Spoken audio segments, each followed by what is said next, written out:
তোমার গন্তব্য ছিল স্বাধীনতা, তোমার পথ ছিল স্বাধীনতা, তোমার স্বপ্ন ছিল স্বাধীনতা, তোমার প্রেম ছিল স্বাধীনতা। তুমি রক্ত চেয়েছিলে স্বাধীনতার জন্য, তুমি তাই পাথর। যারা স্বাধীনতার আড়ালে চেয়েছিল গদি, চেয়েছিল সিংহাসন, ইংরেজের ছেড়ে যাওয়া লুটের রাজ্যপাট, তারা রইল সুখে। ভারতবর্ষের টাকায় তাদের সুখ, তোমার নয়। ভারতবর্ষের অফিসে আদালতে তাদের ছবি, তোমার নয়।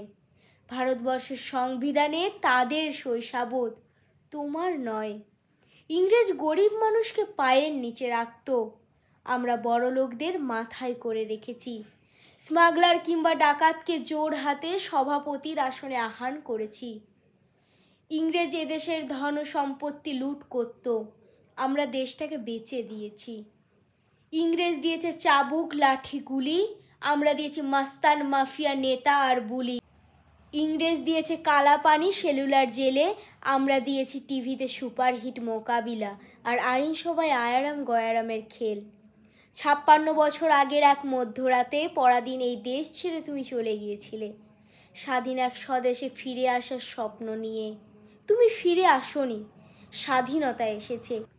ভোট নামক রাজসূয় যজ্ঞ, গণতন্ত্র নামক চিরায়ত মাৎস্যার ন্যায়, প্রগতি নামক লোক ঠকানো স্ট্যাটিস্টিক, সংহতি নামক বিস্ফোরণের চুরমার, ঐতিহ্য নামক মন্দির মসজিদের ঝগড়া, আর সমুদ্র হিমাচল ভরিয়ে দেওয়া ভাষণ ভাষণ আর ভাষণ।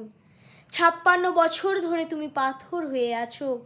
56 বছর ধরে ভারতবর্ষ অধীর অপেক্ষায় কান পেতে আছে। ইথার তরঙ্গে কবে হঠাৎ শোনা যাবে স্বাধীনতার নিজস্ব কণ্ঠস্বর।